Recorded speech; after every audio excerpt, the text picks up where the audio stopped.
pay market value for a property in today's market? I believe it depends on your intentions with the property.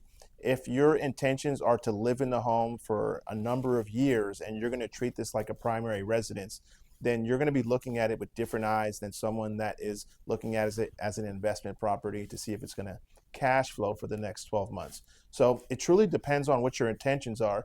I don't ever really think you should overpay for a property. However, I've had clients overpay for a property because they want a specific school district, they want a specific neighborhood, maybe it's next to a family member. So it really comes down to a number of things. But ultimately, I always want you to get a good deal on a property whenever you can. But if it's a good piece of real estate and the location is the key thing, then that's probably what you want to focus on. Because if location is going to do well, your long-term appreciation is going to do well. And in that case, I would pay market value for a property. I just wouldn't want to not pay market value or focus on that too much if the real estate was a bad buy to begin with. That's when we shouldn't even be looking at this real estate. I think before you get concerned with pricing and market value, you should be focused on location and is it a good investment first and foremost. This current real estate market isn't like anything we've seen in a while.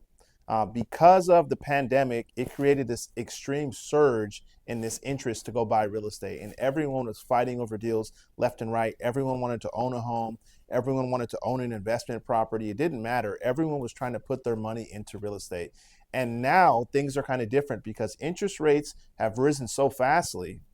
In the last 12 months, they've doubled. Rates were 3% last year. Now they're at 6% and 7%, much higher. So they doubled in a year. That has extremely slowed down the buyer market and the seller market because demand has pushed down on the market. Now, because of that, everyone is thinking doom and gloom and that we're going into this massive recession. Everyone's going to lose their butts and everyone's going to lose in real estate, which usually isn't the case. When people begin to get fearful, that's when the most opportunities arise. And that's when people can really get into the marketplace and find a good deal and buy real estate, right? When everyone's not looking to buy, when you're competing against everyone else, it makes it very difficult to go into the marketplace. Now you're seeing homes sit on the market longer. You're seeing less buyers writing offers. And it's hard to say if we're in a buyer's market or a seller's market because, like you just said, it's changing from week to week. One week it feels like we're in a buyer's market. The next week it feels like we're in a seller's market. The market hasn't really stabilized yet.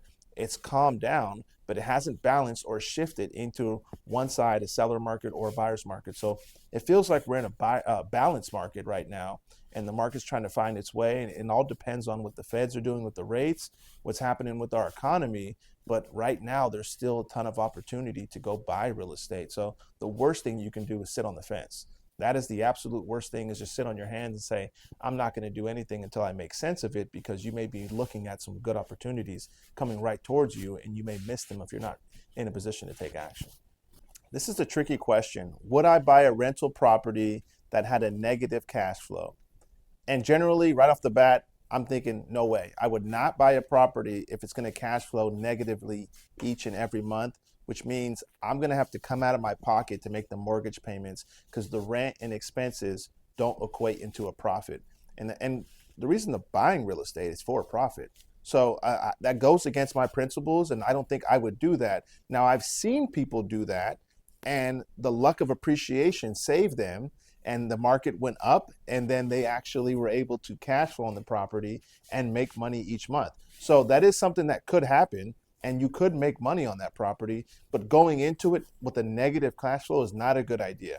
You want to make sure that you can turn that property positive within the first 90 days. So if the property is currently negatively cash flow performing based on the current condition, and you know, hey, this house actually should rent for at least $1,000 more, but they just have a tenant that's way under market value, they're not doing a good job, they haven't cleaned it up, then maybe you can go in there, remodel the kitchen, remodel the bathrooms, and get a higher rent, and now you can cash flow. Then I would do something like that for sure. In that case, where I can turn the property positive in the next 90 days, then I would do something like that. But generally, to go on a property that's not going to be making money, I'm going to be losing money each month and just throwing money in the trash can, I'm not interested in that deal. I know that the wealth is in holding the asset. And when you have a fluctuating market and the market is trending down, your holding costs can get really expensive and you can lose a lot of money flipping real estate if you don't know what you're doing or if you have one miscalculation. And if I'm using other people's money, I want to make sure that I'm protecting their money like my own. So therefore, I wouldn't be flipping in today's market. However, I think people can still be very profitable flipping in today's market if they're buying their real estate at the right price and they're buying their real estate in the right location.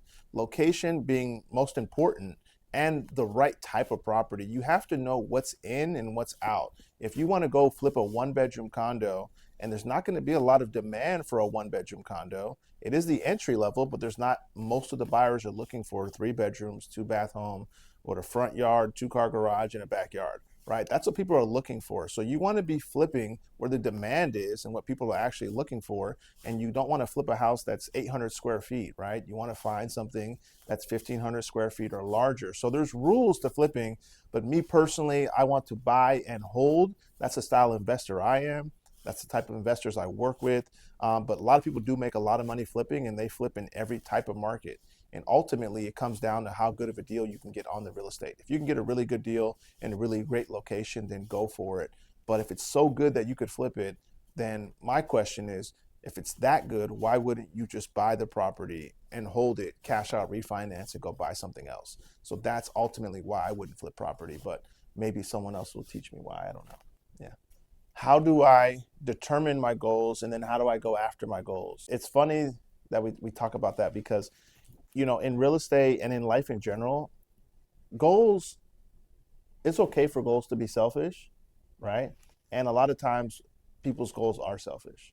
And sometimes, some people, sometimes there aren't. But what I was struggling with my goals is I would have like selfish goals where I just wanted to do certain things um, for myself and things I wanted to get in life. But what would happen, what I would see is that I really wouldn't get much traction on those goals. I would look back and I'd wonder like, well, why wasn't I, accomplishing those things, or why wasn't I getting to where I wanted to be on that level, that playing field? And what really changed it for me was everyone talking about your big why. And I always thought like I knew my why, right? I always thought like, oh, I know my why. It is this or it's that. And it's still another selfish why.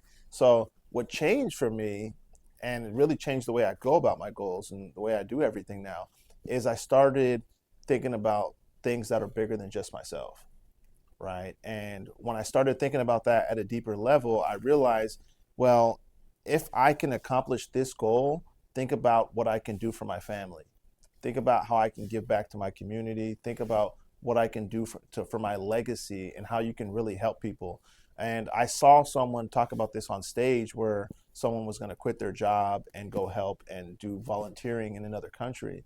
And then someone challenged him and said, hey, how much could you really help if you could donate like $1 million a year to that charity rather than you being the one person over there? How many people could you employ to go be over there? And it got me to think bigger about what's really possible. So my goals, when I determine them, I try not to be selfish. Obviously, me losing weight, like, hey, I want to lose 10 pounds, or I want to get my six pack back, or stuff like that, right? If I want to do that, that's kind of a selfish goal, but then you want to put a spin on it. So then you say, okay, well, why do I want to get in shape? Well, I want to be in shape so I can be around for my family. I want to be here so I can run around and play sports, right, with my kids and still be able to beat them in anything we play at. So I kind of put that spin on it to like, okay, what's the true purpose? Why you want to do that? Sounds good up front. Up front, yeah, it's a little selfish. I want to look good. I want to feel good. And yes, that's important. But also what comes along, what's tied to that is almost more important. And that's what tends to really move me.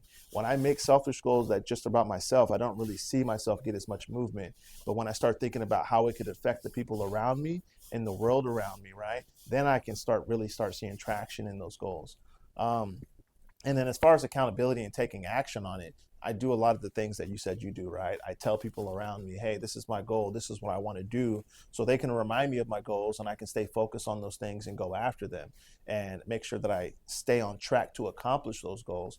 And the other thing is I try to put it on paper or some sort of business plan where I'm going to review it daily. So I get a reminder of those goals and I can see it every day. Hey, don't forget you have to meal prep this week. Hey, don't forget you got to go to the gym 6 days a week. Hey, don't forget you got to put this money aside for your next real estate investment, or so on, right? Go see this family member because you haven't seen them in a while. So I try to put all those things down somewhere so I can visualize them and then take action. And then the last thing that I'm really starting to notice is that to usually accomplish your goals, you have to do way more than you think you need to do. And that could be done in two ways. You could just go do a whole lot of action and just go crazy, or you can get super dialed in focus. And if you get dialed in focus, you can really get a lot done. So if you focus on something and narrow in on it and just hammer on it, you'll be surprised what you can do with your goals. So that's what's been helping me. And that's kind of what we're doing too with all this, is kind of putting things together. So Dude, hell thank you yeah. for doing this, man. Let's go, Let's go, baby. Let's go.